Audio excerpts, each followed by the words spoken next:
Olá, sejam todos bem-vindos para mais um vídeo aqui do nosso canal. Você que é eleitor do Lula, você que é eleitor do Bolsonaro, ou você que não elegeu ninguém e votou em no voto Lula. Hoje, a minha conversa aqui é com vocês. Eu quero mostrar um conteúdo aqui incrível que vai provar para vocês que possivelmente o seu voto está em desacordo com o que você realmente acredita. E se você não entende como isso funciona, você precisa ficar nesse vídeo para entender se você realmente está votando na pessoa certa, que está alinhado aí com os seus valores. Então, fica aqui nesse vídeo. Bom, meu nome é Luciane Paes e esse é o meu projeto Conquiste Investe. O nosso intuito aqui do nosso canal é levar educação financeira e investimentos para todas as pessoas, propriamente também focado aí para casais, e eu também tenho uma mentoria chamada Domínios e Investimentos com segurança e sem medo. A ideia é ajudar as pessoas a investirem sem medo. Se você quiser saber mais, vou deixar o link fixado aqui nos comentários. Bom, pessoal, o que é importante a gente entender é que eu percebi que, por mais que o meu canal seja sobre educação financeira, falar sobre esse momento político é muito importante, porque vem de encontro com o que está acontecendo com a nossa realidade.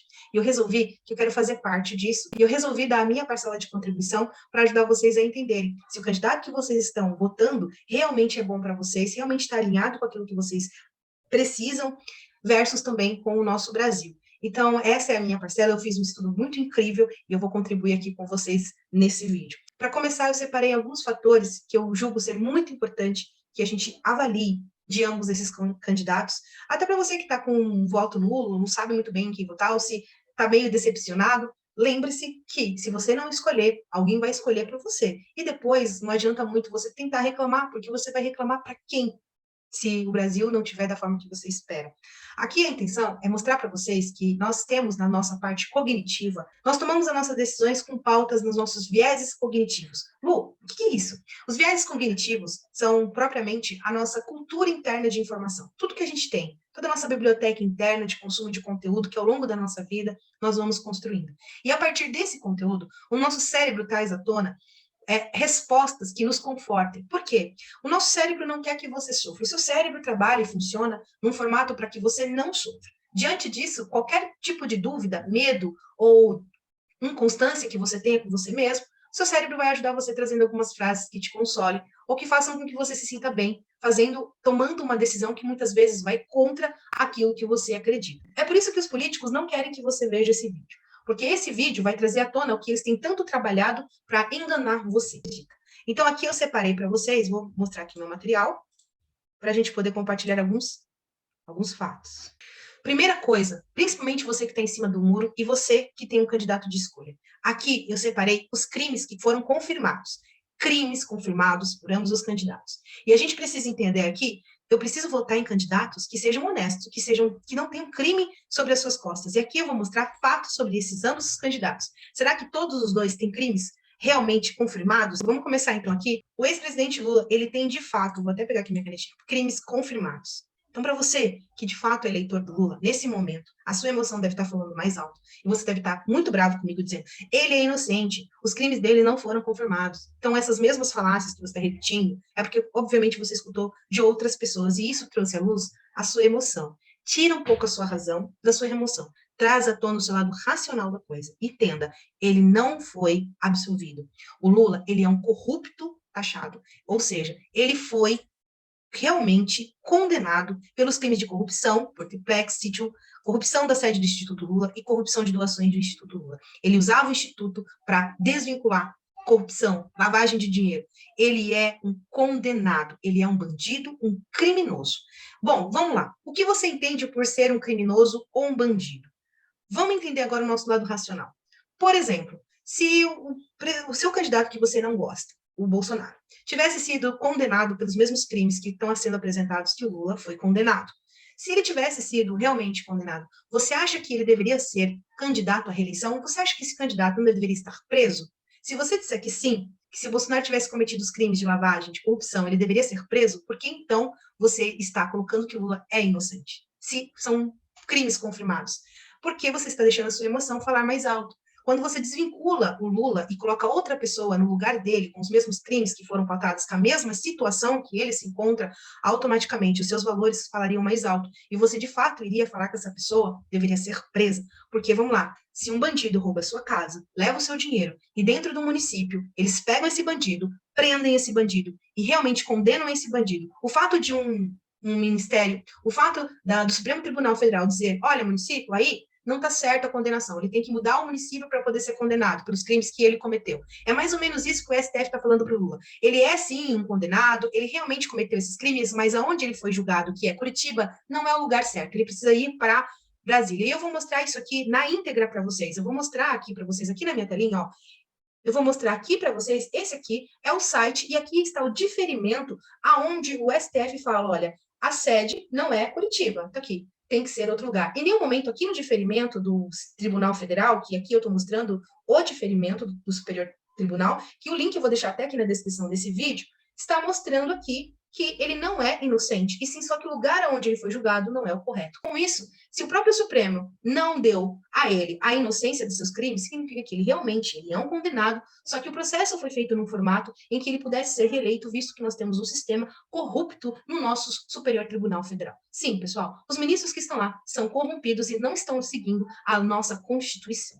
E isso está sendo permissivo, porque muitas pessoas importantes da mídia, sim, muitos canais importantes, têm batido palma e têm aceitado isso, porque tem os seus vieses e tem, sim, dentro deles, interesses pessoais para que esse presidente volte devido à parte financeira ser mais propícia com o candidato Lula.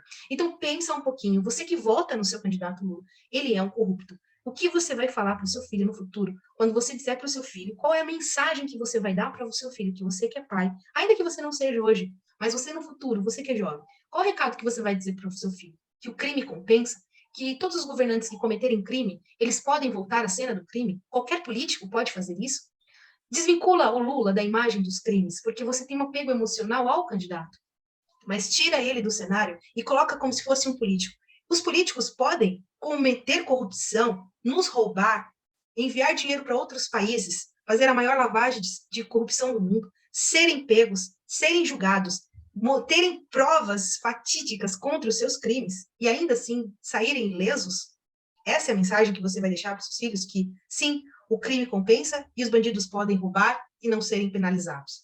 Pensa bem qual é a mensagem que você vai deixar para o seu filho, porque por mais que a gente identifique que por mais que um apelo emocional que você tenha ao seu candidato, a sua razão precisa sair, porque um dia o seu filho vai virar para você e falar assim, o bandido, ele cometeu crime, mas ele é uma pessoa boa e eu tenho um apego emocional a ele, então eu vou continuar andando com ele. O que você vai dizer para o seu filho se você tem um apego emocional a um candidato que cometeu o maior esquema de corrupção do mundo? E você fugiu da sua razão, dos seus valores, para deixar a sua emoção, pelo que você sente por ele, é maior. E você vai dizer assim para mim, mas o outro candidato é muito pior. Novamente, não é o seu lado racional que está falando, é o seu lado emocional. Porque aqui eu vou mostrar para vocês que, vamos ver aqui, os crimes imputados ao atual presidente. Ao atual presidente da República, Jair Messias Bolsonaro, foi feito uma CPI para identificar os crimes que ele havia supostamente cometido no momento da pandemia. Foram imputados a eles os crimes de prevaricação, que é um dos crimes praticados por funcionário público contra a administração, charlatanismo, esse é um dos crimes que foram durante a CPI imputados. E diz uma coisa, como que você prova um crime de charlatanismo? Epidemia com resultado de morte, infração a medidas sanitárias preventivas, emprego irregular da verba pública, incitação ao crime, falsidade de documentos particulares, crimes de responsabilidade, violação do direito social, crimes contra a humanidade, na modalidade de extermínio, perseguição a outros desumanos, rachadinha do filho Bolsonaro. Tudo isso aqui, tá? Foi retirado da agência do Senado. E tá aqui o print, ó, na tela. Eu vou deixar aqui o print para mostrar que a gente pegou isso do site do Senado, na fonte, e vai estar o link na descrição. Sempre. Aqui eu estou trazendo fatos. E esses são os crimes que lá na CPI foram imputados ao presidente. Pois bem, na CPI foi feito todo um processo durante meses julgando e analisando os crimes que Bolsonaro teria cometido. Não foi possível a comprovação de nenhum desses crimes. É por isso que ele permanece solto. Não há nenhuma articulação, nada disso. Até porque eles estão fazendo todo o possível para achar algum crime que possa imputar para poder tirar a candidatura do presidente atual para que deixe caminho livre para o atual presidente. Bom, vejam bem, não há nada comprovado, não houve julgamento, não tem um juiz que disse que ele é culpado, foi feita uma CPI para apurar os fatos, não foi encontrado nada, então vamos lá. No nosso modo racional, vamos tirar as emoções, tá? Lembre, separe as emoções do seu racional. Nós, dentro do nosso cérebro, temos dois sistemas que funcionam juntos, o sistema 1 e o sistema 2. Ambos os sistemas funcionam de formas diferentes. Um, ele age pela ação, pela emoção e rapidamente. O outro, pela razão, ele demora um pouco mais, porque ele pensa, ele raciocina, ele analisa, e a gente usa muito menos o 2 do que o 1. Por quê? Porque a gente tende sempre a agir de forma emocional. mas impossível. Então, nesse momento, nesse vídeo, faça um favor para você mesmo e para o nosso país. Separe a emoção da razão. Aqui agora, entre um candidato que tem crimes cometidos, que foi comprovado, eu vou mostrar para você esse vídeo da época quando o senhor Lula foi preso, para que você refresque a memória e você que é jovem e não viu, possa ver o que aconteceu. Nós começamos essa edição do Jornal da Record com a condenação do ex-presidente Lula pelo Tribunal Regional Federal da 4ª Região. A decisão foi unânime, 3 votos a 0. Os desembargadores da 8ª turma do tribunal aumentaram para 12 anos e 1 mês de prisão a pena do ex-presidente. É com segurança, a certeza. Lamentavelmente, Lula se corrompeu. Não há dúvida, o processo demonstrou que a Petrobras foi vítima de uma refinada organização criminosa. E assim ocorreu com outras empresas do nosso país também. Empresa da administração direta, administração indireta, e foi, como diz o juiz Sérgio Moro, uma organização sofisticada e... Viu? Nesse vídeo mostra que ele realmente é culpado, e aí estão as fontes. É fato, meus amigos, isso é um fato. Separe a emoção do fato. Ele é um criminoso julgado, e eu vou repetir. Ele é um bandido criminoso, ele é chefe da maior organização criminosa. É um bandido que você está elegendo para ocupar uma das maiores cadeiras aqui de liderança do nosso país. E se você está falando que um bandido pode sentar na cadeira da presidência, que recado você manda para sua família e até para você mesmo, de que o crime compensa, de que realmente os bandidos podem fazer o que eles querem, eles podem te roubar, eles podem invadir a sua casa, eles podem matar quem você ama e sair impunes, sem nenhum tipo de impunidade? Reflita no seu sistema 2, na sua parte racional, e veja se você concorda com isso ou não.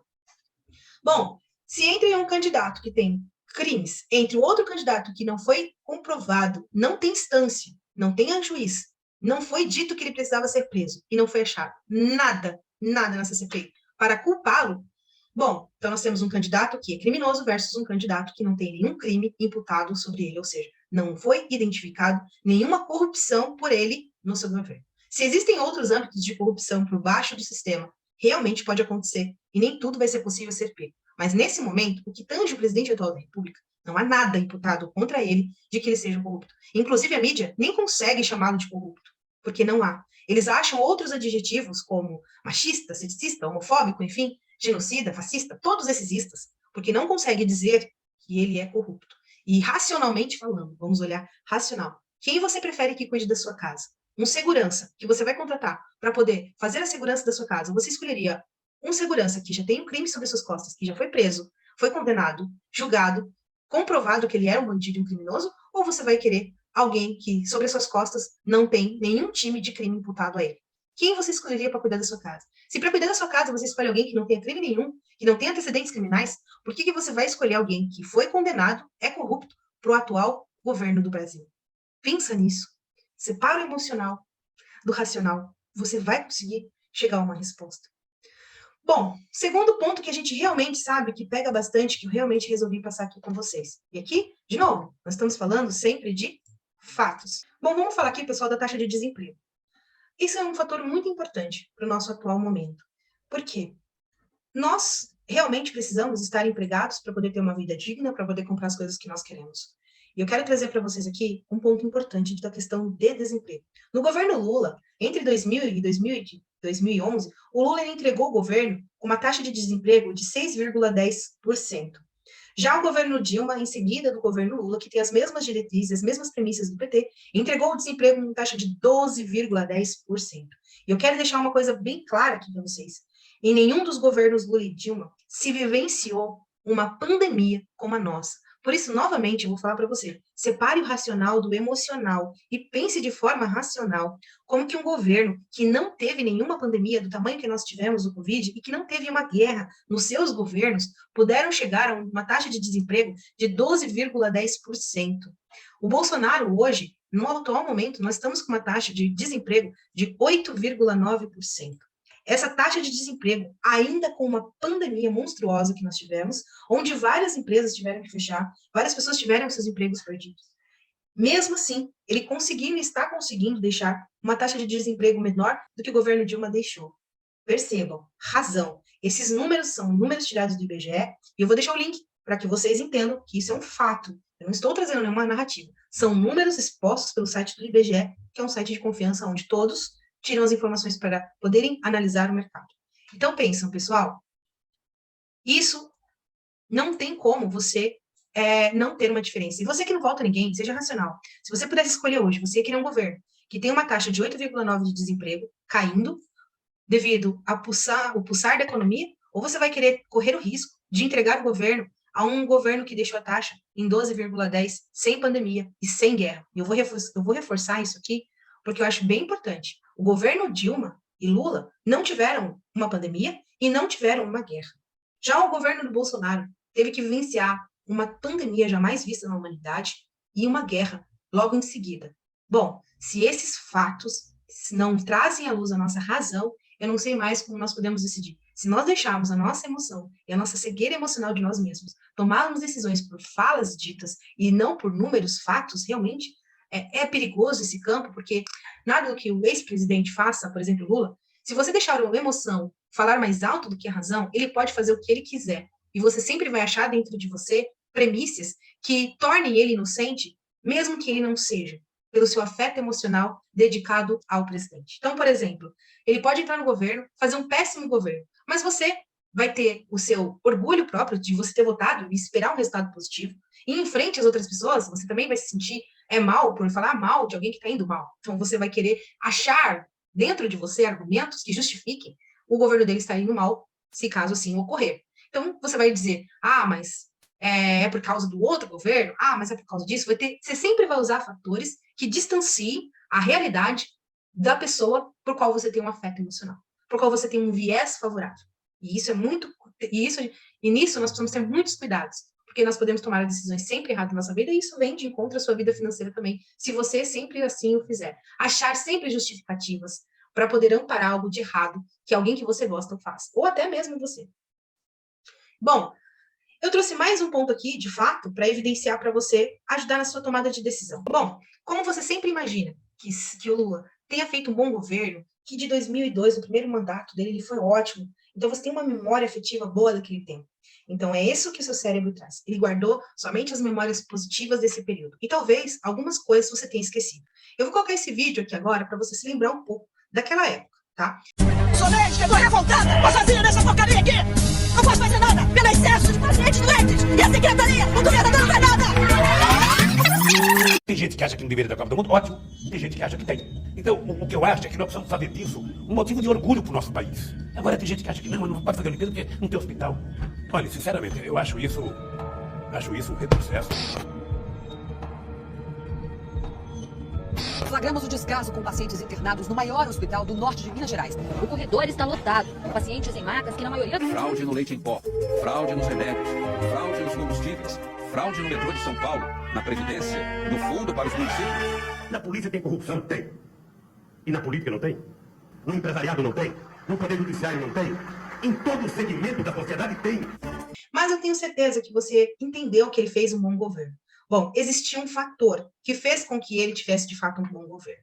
E esse fator que fez com que ele tivesse um bom governo se chama o boom das commodities. Eu vou colocar esse vídeo muito breve, só para você entender o que é o boom das commodities e por que ele teve um governo, entre aspas, bom no seu início de mandato. Ele vivenciou o que nenhum outro governo vivenciou na história do Brasil.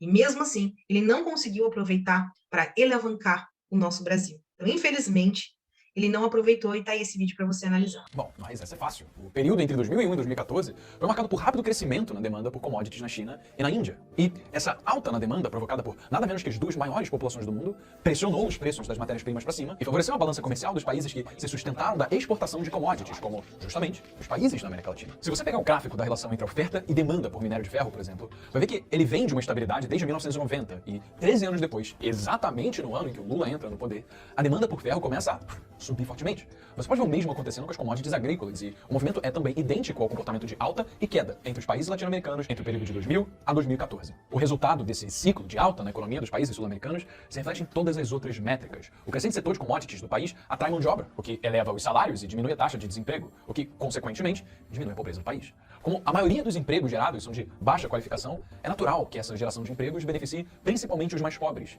diminuindo a desigualdade. E com mais pessoas empregadas e salários mais altos, o consumo interno também aumenta, aquecendo outros setores da economia e aumentando a demanda por trabalhadores nesses setores, como os de construção, manufatura e comércio. E aí, com mais empresas lucrando e mais pessoas empregadas, o governo também aumenta a sua receita pública, o que permite maiores investimentos públicos e estimula a geração de ainda mais empregos. Isso, além de facilitar o financiamento de medidas assistencialistas, como a Bolsa Família e o FIES. Olha, a entrada de capital estrangeiro no país por conta da alta exportação de commodities aumenta a oferta de moeda estrangeira, deixando ela mais barata e valorizando a nossa moeda, o que explica a queda no valor do dólar. Isso aconteceu em todos os países exportadores de commodities entre 2000 e 2014, e na maioria deles não tinha Lula. Se uma pessoa prestes a se afogar no mar é salva por uma onda que ele joga de volta pra praia, não tem por que você parabenizar o salva-vidas. O Lula é o salva-vidas que deu sorte, porque o Brasil foi salvo pela grande onda das commodities, não por ele. Na verdade, as consequências das suas políticas, elas só podem ser sentidas depois do boom das commodities. Bom, se você viu esse vídeo, você conseguiu enxergar quanta coisa que ele deixou de fazer com tanto dinheiro que ele ganhou. É como se fosse mais ou menos esse exemplo. Dentro da sua casa, na sua vida financeira, está entrando 10 milhões de reais todos os meses. E aí você tinha um gasto antes de 5 mil reais, e que agora, com 10 milhões, você pode gastar muito mais. Então você começa a gastar. 2 milhões, 7 milhões. Só que você lembra que 1 milhãozinho ali, pelo menos, tem que ir para outra pessoa. Então você separa aquele 1 milhão ali que é para o povo, mas os 9 milhões você usa para você gastar com o que você quiser para você. E 1 milhão você dá para o povo. Foi o que ele fez. 10 milhões entrando, 1 milhão ia para o povo e 9 para os interesses pessoais de corrupção e de plano de poder. A população, onde nós somos um povo bom, guerreiro, humilde, simples, feliz, alegre, batalhador, acaba acreditando muito nas pessoas, porque nós somos um povo assim, nós acreditamos nos outros. Nós somos um povo que acreditamos nas pessoas, um povo sentimental, um povo que é bom. E aí nós acreditamos nessas narrativas e acreditamos naquela época que aquele 1 milhão que nos era dado era muito. Mas é porque nós não sabíamos o tanto que estava entrando no governo, como esse vídeo bem mostrou. Eu trouxe aqui uma exemplificação de valores. Pode não ser esses, pode ser muito mais. Mas aqui é só para ilustrar a explicação e te mostrar de uma forma um pouco mais lúdica o que significou o governo Lula naquele período. Ou seja, nós conseguimos ter um pouco de migalhas, mesmo com tantos gastos por outras partes. Então, é isso que aconteceu. O governo do Lula teve esse evento positivo. Quando ele entregou o governo para Dilma, já não tinha mais esse efeito do boom, porque já tinham se organizado, a China já tinha parado de construir na mesma velocidade, algumas coisas haviam mudado. E aí ela pegou o governo realmente quase que quebrado, já no segundo mandato do Lula, já não estava muito bem. Bom, acho que você se lembrou do que aconteceu um pouco no passado, né? Então, vamos agora ver o que o Bolsonaro enfrentou. Bom, enquanto o Lula enfrentou eventos positivos no governo dele, e ainda assim não soube aproveitar e entregou uma economia horrível, o governo do Bolsonaro contou com eventos totalmente negativos para a economia do Brasil. Primeiro que ele encontrou um Covid, uma pandemia jamais vista na humanidade, e que ninguém soube lidar bem com essa pandemia. E segundo, uma guerra na Ucrânia que impacta diretamente as exportações de todos os países. A Rússia é uma grande importadora de trigo e de combustíveis, o que realmente conduz a economia de todos os países envolvidos. Diante disso, todos os países estão com uma economia devastada. Então agora aqui, eu quero mostrar para você a inflação deixada pelo governo Dilma. E o Lula deixou a inflação com 6,5%, e a Dilma aqui entregou o governo com 10,17% no ano do seu impeachment, tá? Ela conseguiu deixar a inflação mais alta do que está agora, depois de uma pandemia, sendo que no governo dela, ela não vivenciou nenhum tipo de pandemia, nenhum tipo de guerra. Então, o que se explica uma taxa de inflação tão alta no governo Dilma? E aí você vai me dizer, mas é porque a Dilma não era o Lula. O Lula não deixou, o Lula deixou em 6,5%. Só que o Lula entregou um governo já completamente falido para que a Dilma continuasse. E ela continuou com os mesmos planos de governo que seria conduzido pelo Lula se fosse ele nos anos seguintes. Então, a Dilma, na verdade, é um Lula, só que com outro nome, porque os planos de governo que foram aplicados é exatamente o que ele queria que fosse feito. Então, quando ela entrega um governo de 10,7%, ela só está entregando em nome dele aquilo que é o projeto do PT e do governo Lula. Bom, diante disso, a gente tem uma inflação do governo Bolsonaro de 7,7% que está no momento, diante de uma pandemia e diante de uma guerra. Vamos lá, pessoal, isso são fatos. Nós precisamos olhar os fatos e não somente a nossa emoção. Se você afastar os fatos e você tirar os nomes das pessoas que estão envolvidas e apresentasse esses números para qualquer uma pessoa, automaticamente as pessoas iriam enxergar que um governo que tem uma guerra e um Covid e entrega uma inflação a 7,17 em frente a um governo que não tinha dívidas, que pegou um evento positivo de boom, de muito dinheiro entrando, entregar em 10,6, racionalmente falando, dá para eu ver que um governo é superiormente melhor do que o outro. Você que está na dúvida aí, estava em cima do muro, porque tem muita coisa, questão emocional envolvendo o Bolsonaro, pela questão das mídias, pelas questões das falas, pela questão do momento de politicamente correto que nós estamos vivendo, onde falas realmente às vezes passam a ser muito mais importante do que fatos. Precisamos olhar para dentro de nós, entender os nossos valores. E é por isso que você precisa olhar os números e os fatos, afastar a emoção da razão e tomar a sua decisão com base no que está sendo feito, não com base em politicamente correto, em falas que hoje são mal vistas, mas que anos atrás era tida como normal por muitos seres humanos normais. Vamos falar aqui um pouco das obras do governo Lula e do programa PEC. Bom, se você não conhece o que é o programa PEC, é um programa que o Lula criou no governo dele para infraestrutura. E aí a gente tem um material que eu vou mostrar aqui nesse vídeo para vocês, ó. Vou mostrar esse material de todas as obras que não foram finalizadas e quanto foram investido nessas obras pelo governo Dilma. Bom, nesse documento aqui, que eu estou mostrando aqui na tela para você, que é chamado do programa PAC, você pode tirar ele do site lá da União, eu vou deixar o link aqui e você lê, se você quiser, todas essas páginas. Mas a realidade é que existem muitas obras que foram gastadas milhões e que não foram terminadas. E uma delas é a transposição do Rio São Francisco. Aqui eu vou mostrar para você que, quando foi feito, a proposta inicial era de 4 milhões. Só que o governo do Lula gastou 12 milhões e não conseguiu terminar a obra. Logo em seguida que o Bolsonaro continuou, ele teve que investir ainda mais de 1 milhão, ele teve que investir ainda esse valor para conseguir finalizar as obras. Porque o governo Lula e Dilma já tinham corrompido mais de 12 milhões nessa obra. É muito dinheiro. Com esse valor de 12 milhões, eles conseguiriam ter entregado 4 vezes o Rio São Francisco pela meta original, o orçamento original que havia sido feito. E eu te pergunto, para onde foi todo esse dinheiro? Por que se gastou tanto dinheiro para a transposição, sendo que o orçamento inicial cotado pelas empreiteiras, essas obras, eram de 4 milhões. Aí você vai me dizer, não, porque você vai sempre achar uma desculpa para poder humanizar e para poder justificar esse valor que o governo pegou. Mas não há justificativa. Na razão, um projeto de 4 milhões, se tivesse gasto 6 ainda que seja, ok? Porque tem as suas alterações, mas mais do que o dobro, ou seja, 3 vezes o valor que forçado. Se um pedreiro na sua casa falar para você que ele vai usar 2 mil reais, e aí no final ele gasta 30 mil, você vai achar isso normal?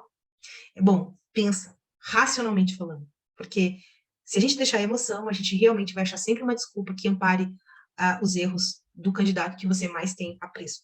E por que eu estou fazendo isso? Você vai falar, mas você não está evidenciando aí os erros do Bolsonaro, você não está evidenciando aí também as falas do Bolsonaro, você está só subjugando, então você também está aí com um viés mais direcionado. Bom, posso explicar aqui para você. Eu estou trazendo fatos.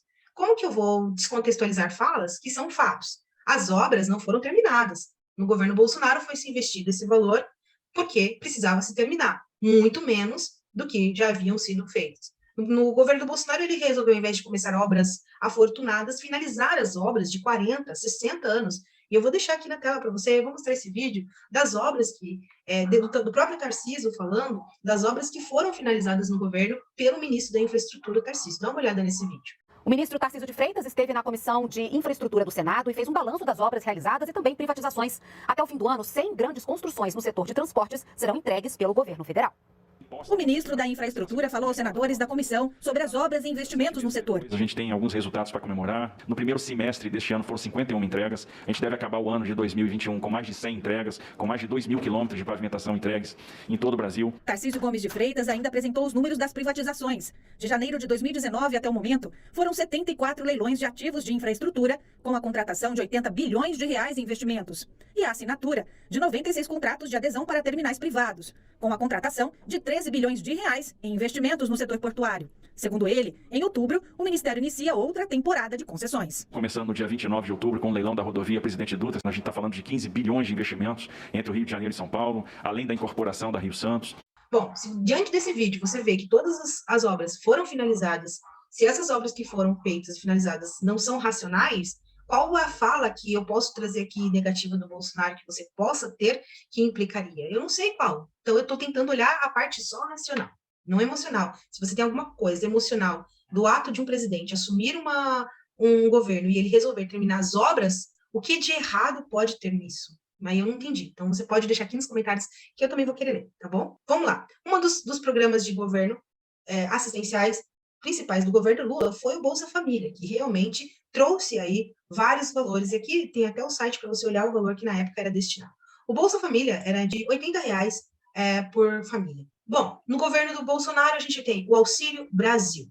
Eu vou deixar aqui também na tela o valor que foi do Bolsa Família atualizado, versus aqui na tela também o Auxílio Brasil atual. Bom, nitidamente, além do Auxílio Brasil, nós temos também o auxílio emergencial, que foi doado no valor de R$600 para todos os brasileiros que estavam no momento da pandemia, passando por um momento de necessidade.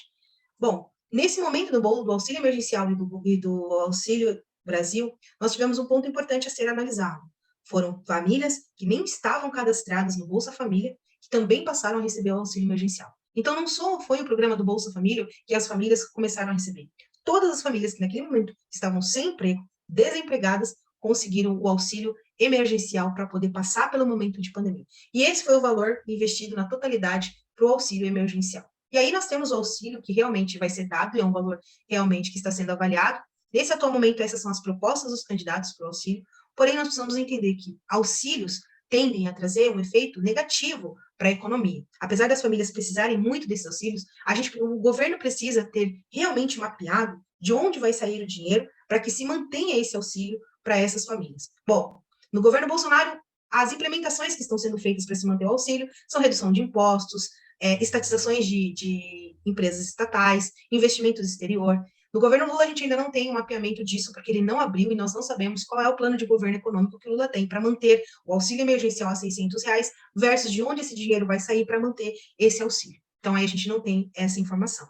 Mas um ponto importante que eu quero compartilhar com vocês são em termos de valores, o que cada presidente acredita, o que cada presidente ele entende por bem dos seus valores. E aqui eu vou deixar que os próprios presidentes falem o plano de governo que eles, a proposta moral que eles têm, porque essa sim é importante também. Ela vai de encontro com o seu viés cultural interno, tudo aquilo que você acostumou dentro de você, que você tem de cultura, que você acredita, que está dentro de você, você vai ter que olhar os candidatos e ver quem mais se aproxima com aquilo que você acredita de valores. E eu vou deixar que eles mesmos falem do que eles acham sobre religião, sobre aborto, sobre ideologia de gênero e sobre drogas. Desde 2019, a PRF apreendeu 1.870 toneladas de drogas. Como é que a gente vai tratar a questão de droga nesse país? Como é que a gente vai tratar? Vai continuar tratando como se fosse um caso de polícia? A gente vai ver jovens, meninos, negros e meninas, você da periferia, porque encontrada com baseado é predificador. Deus, pátria, família e liberdade. O evangelho tem essa força extraordinária. A gente não tem que conversar com o pastor. A gente não tem que ficar atrás daquele farofeiro que fala, em nome de Deus, cometendo pecado todo. Quando na verdade deveria ser transformado numa questão de saúde pública e todo mundo tem direito de fazer um aborto. Então eu não quero ter um filho, eu vou cuidar de não ter meu filho. Vou discutir com meu parceiro, eu não quero. O que não dá é a lei. Exigir que ela tenha essa lei, não existe cuidar. Essa falta da família, a falta dos valores, é uma coisa muito atrasada. Durante a coletiva de imprensa, o presidente eleito, Jair Bolsonaro, disse que um dos compromissos com a população é não ampliar as propostas a favor do aborto. Não contaria nunca com meu voto uma proposta nesse sentido. Mais ainda, caso fosse presidente, como sou agora, se porventura a Câmara e o Senado aprovarem uma ampliação do aborto, nós aqui vetaríamos uma proposta nesse sentido. Bom, acho que você conseguiu comparar ambos os candidatos, o que eles pensam propriamente dito sobre esses assuntos. Eu quero que vocês entendam uma coisa muito importante. Está em jogo a nossa liberdade. Eu estou um pouco indignada, e eu ia gravar esse vídeo até antes, mas eu resolvi gravar, demorei um pouco para gravar esse vídeo, e eu me deparei com atos completamente antidemocráticos e que cerçam a nossa liberdade de expressão. E realmente eu nem sei se esse meu vídeo, tão pequenininho, num canal pequeno ainda como o meu, pode também ser cerceado. Eu quero dizer uma coisa, a Jovem Pan, uma emissora que eu assisto e que eu me consolido com elas, foi censurada. Ela não pode dizer tais palavras que eu vou repetir agora. O ex-candidato Lula, como eu apresentei aqui, fatos, inclusive eu mostrei até um noticiário que foi feito na época sobre o presidente. Ele foi preso, condenado, ele é corrupto, ele é bandido e ele também, ele compactua, né? Ele subiu com o boné do CPX. Ou seja, os bandidos estão felizes por ele ser reeleito, por ele estar sendo cogitado a ser reeleito. Então tome bastante cuidado, porque nós gostamos de ser livres. E o que está sendo feito com o Brasil nesse momento, as liberdades que estão sendo tolhidas de pessoas que têm que escolhe o candidato Bolsonaro ao invés do candidato Lula, está sendo a sua liberdade tolhida. E isso é um absurdo, porque eu, como mãe, tenho que ter o meu direito de me expressar livremente como eu penso e como eu acho de cada candidato. Assim como você também tem o direito de se expressar contra ou a favor ambos os candidatos. O que não pode ser nos tirado é a liberdade que é nosso direito de dizer o que nós pensamos. E aqui fica a minha solidariedade a todos os influenciadores digitais que são aí por parte do Bolsonaro, e inclusive pessoas também que são a favor do Lula, que foram cerceadas por ir contra essa ditadura, essa censura à Jovem Pan. Então, quando você que está em cima do muro, vendo todos esses acontecimentos, você realmente não conseguiu ver o que está acontecendo na forma de fatos e não emocionais, reflita um pouquinho o que você quer para o seu país. Um país que você não pode reclamar do presidente, ou um país que você pode falar à vontade e reclamar dele o que você quiser. Porque eu quero poder reclamar do futuro presidente se ele não estiver de acordo com aquilo que eu acredito que seja o melhor para o meu país. Então eu tenho o direito de vir na minha rede social e dizer o que eu penso sobre ele, porque ele é uma pessoa pública, e se ele quis se colocar como uma pessoa pública, ele tem que estar aberto a receber totalmente críticas, assim como elogios. Assim como eu estou me expondo aqui no YouTube, eu sei que eu vou ter pessoas aqui que vão me criticar muito, como pessoas que vão estar a favor. Porque é livre, e eu tenho que entender que eu tenho que estar apta a aceitar isso. Porque nós moramos num país que até então eu achava que era livre e que nós poderíamos falar o que quiser. Então pensa bem o que você vai escolher para o dia 30 de outubro, porque pode estar realmente em jogo a sua liberdade. Outro ponto importante que eu quero adicionar, além das nossas liberdades, é que outros países têm cerceado religiosos. Eu creio que você já deve ter escutado essa notícia, mas eu quero trazer aqui, porque eu, como cristã, me solidarizo com todas essas pessoas que estão sendo perseguidas lá na Nicarágua, e eu não vi nenhuma nota de repúdio do ex-presidente Lula em frente a essas decisões que estão sendo tomadas pelo seu colega Ortega.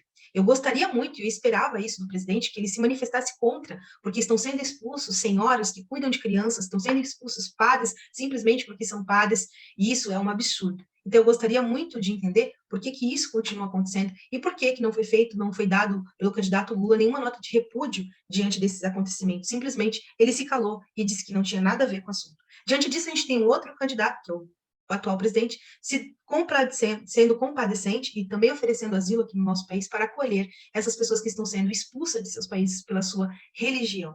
Então tome bastante cuidado, você que é cristão, que também vota no Lula, porque a sua fé também pode estar sendo tolhida no futuro se a gente não tomar cuidado em quem a gente vota no dia 30. Então é isso, pessoal. Espero que vocês tenham gostado desse vídeo. Espero que esse vídeo tenha ajudado você aí na sua decisão, mas independente em quem você vote, vamos rezar pelo futuro do nosso país para que quem ganhe possa conduzir da melhor forma possível. Compartilhe esse vídeo, já se inscreva aqui no nosso canal, porque esse vídeo foi um vídeo atípico aqui. O nosso intuito é ajudar você na educação financeira e investimentos, independente de quem você vote, realmente o intuito é ajudar você.